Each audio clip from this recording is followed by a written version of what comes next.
Good morning बच्चों। आज हम कर रहे हैं प्रश्नावली 7.3 का पहला प्रश्न।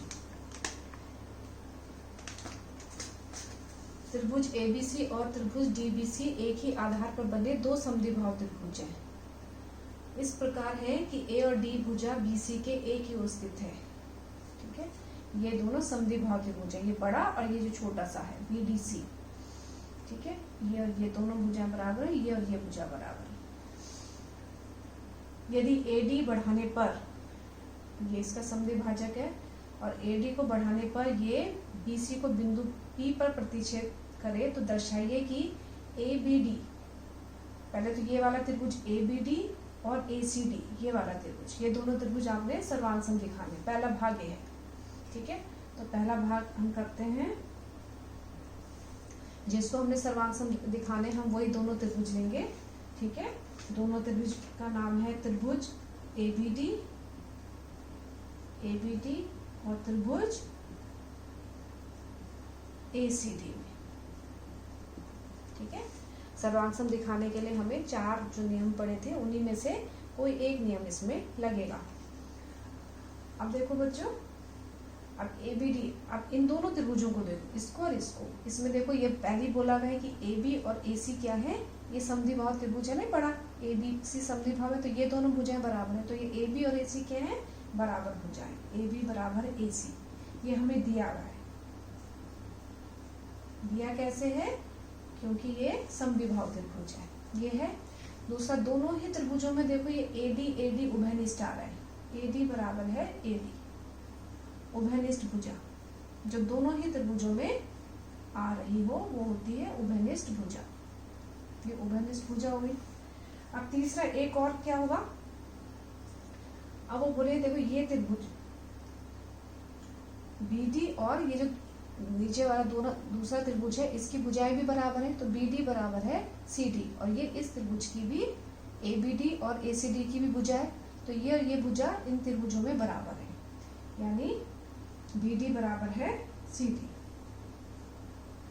ये भी आपको दिया है।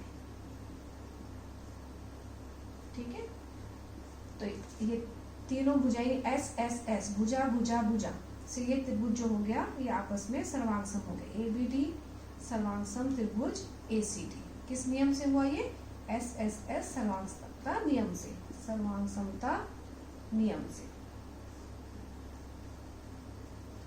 ये आपस में सर्वांग सम हो गए। पहला तो हमारा ये हो गया। अब दूसरा है त्रिभुज ABP सर्वांग सम ACP। ABP यानी ये बड़ा वाला, ABP ये बड़ा वाला त्रिभुज, और ये ACP ये वाला त्रिभुज। ठीक है, वो बोल रहे हैं ये क्या है, सर्वांग सम है। दूसरे को दिखाने के लिए हम क्या करेंगे, फिर से ये दोनों त्रिभुज होंगे ABP और ACP, त्रिभुज ABP और त्रिभुज ACP में, ये दोनों त्रिभुजों को देखो, इनमें भी वही है, AB और AC तो बराबर है ही, AB बराबर है AC, ये दिया है। ठीक है, दूसरा आपका हो जाएगा, इन दोनों त्रिभुजों में देखो AP दोनों में AP कॉमन है। ठीक है,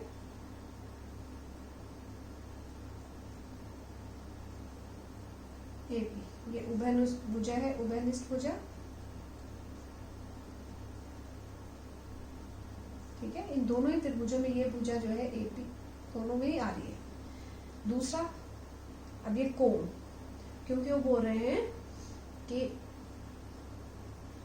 कौन सा कोण, क्योंकि हमने अभी बताया है कि ये जो ABCD है, तो इसके जो ये संगत कोण भी बराबर होंगे, ABCD ABD और ACD, ये दोनों त्रिभुजों को हमने सर्वांग सम दिखाया था, तो इनके संगत कोण भी बराबर होंगे। तो इसका मतलब BAP ये कोण और CAP ये कोण दोनों के बराबर होंगे। कोण BAP बराबर है कोण CAP, क्यों बराबर है, क्योंकि ये सर्वांग सम त्रिभुज ABD, ये जो हमने ABD और ACD, ABD और त्रिभुज ACD के संगत कोण है, तो ये भी बराबर होंगे। अब ये देखो दो भुजाएं और एक कोण, ये क्या हो गया, हमने ये बता दिया, तो ये किस नियम से हो जाएंगे, ये दो भुजा और एक कोण यानी SAS नियम से ये दोनों त्रिभुज क्या हो गए, सर्वांगसम हो गए। ABP सर्वांगसम त्रिभुज ACP कौन से नियम से, SAS सर्वांगसमता नियम से।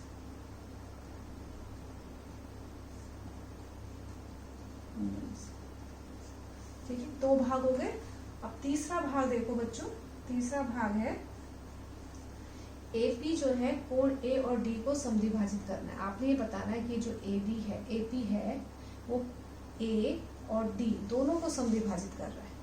ठीक है, तो उसके लिए हम करेंगे, हम अलग अलग दिखाएंगे। पहले हम ये बताएंगे कि जो है कोण A जो है, कोण A जो है AP को समद्विभाजित, AP जो है कोण A को समद्विभाजित कर रहा है। देखो क्योंकि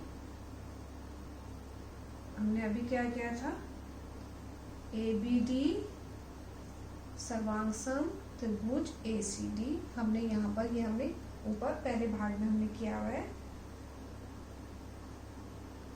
इसलिए अगर दोनों त्रिभुज सर्वांगसम हैं तो उनके संगत कोण बराबर होते हैं, तो ये कोण बराबर होंगे।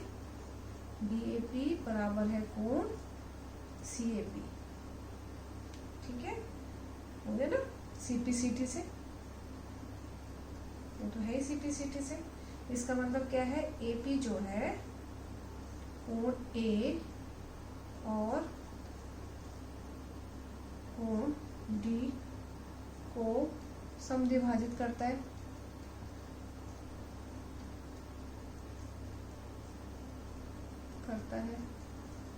ठीक है,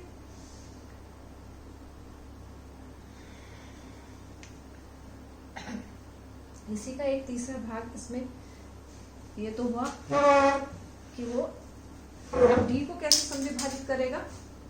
तीसरे ये वाला भी बताना हमें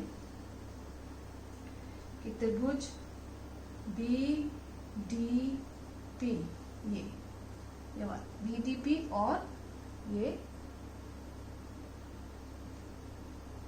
CDP में, तीसरा हम कर रहे त्रिभुज BDP और त्रिभुज CDP में BD बराबर है। अगर हम ये सर्वांगसम कर दें दोनों त्रिभुजों को तो हम ये बता सकते हैं कि इसके ये कोण और ये कोण भी बराबर है।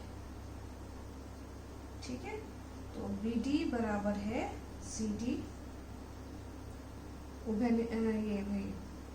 ये दिया है। उसके बाद BP बराबर है CP,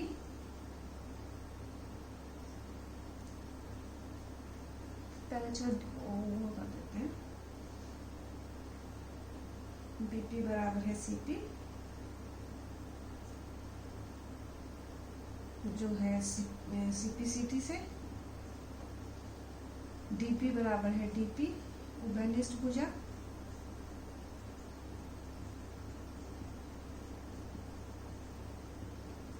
ठीक है।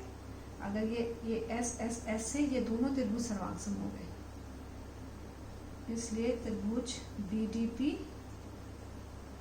सर्वांगसम त्रिभुज CDP किससे, SS सर्वांगसमता नियम से, सर्वांगसमता नियम से ये हो गया। अब ये अगर ये दोनों त्रिभुज बराबर हैं, सर्वांगसम हैं, तो इसका मतलब ये कोण भी बराबर है। तो कोण BDP बराबर है कोण CDP। ठीक है, अब ये बराबर है क्यों, CPCT से। सर्वांगसम त्रिभुजों के संगत भाग भी बराबर होते हैं। संगत भाग में संगत भुजाएं भी आ सकती है, संगत कोण भी आ सकते हैं, संगत कोण बराबर होते हैं। ये आ गया। अगर ये संगत भाग बराबर है तो इसका मतलब ये जो कोण है यानी AP जो है कोण डी को भी समद्विभाजित करता है, समद्विभाजित करता है। अब बच्चों इसका चौथा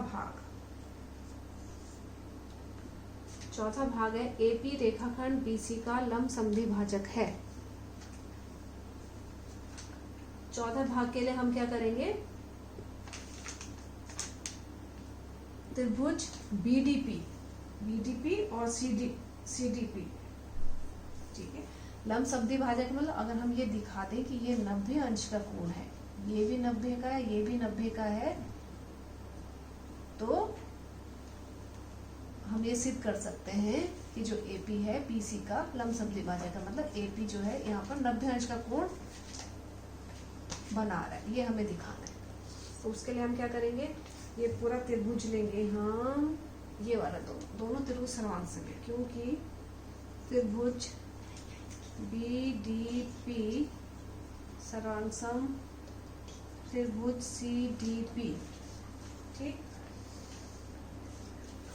इसलिए ये सर्वांग में, तो इसके जो संगत भाग होंगे वो भी बराबर होंगे, क्योंकि हमें यहाँ पर क्या लाना है, 90 लाना है, तो हम यहाँ पर ये बीपी बराबर है सीपी कर रहे हैं। क्यों कर रहे हैं देखोगे। अब देखो, अब ये बराबर है तो हमें ये कोण भी बराबर है, कोण डीपीबी बराबर है कोण डीपीसी।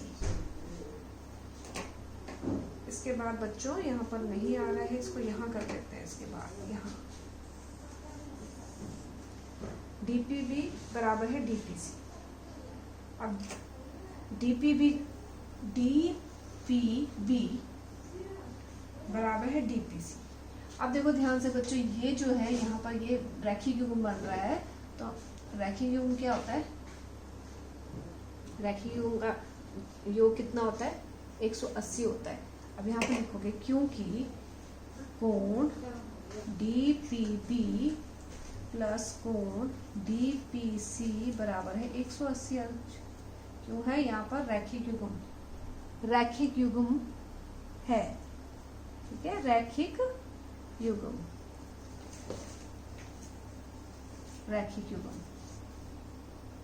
ये रैखिक युग्म है, यहाँ से यहाँ पे ये रैखिक युग्म बन रहा है, ठीक। उसका योग कितना होता है, 180 अंश। अब क्योंकि डीपी ये दोनों बराबर हैं, तो हम इसकी जगह हम डीपीबी की जगह या डीपीसी किसी एक की जगह हम इसको डीपीसी लिख दो, डीपीबी की जगह हम डीपीसी लिख सकते हैं, प्लस कोण डीपीसी बराबर है 180 अंश।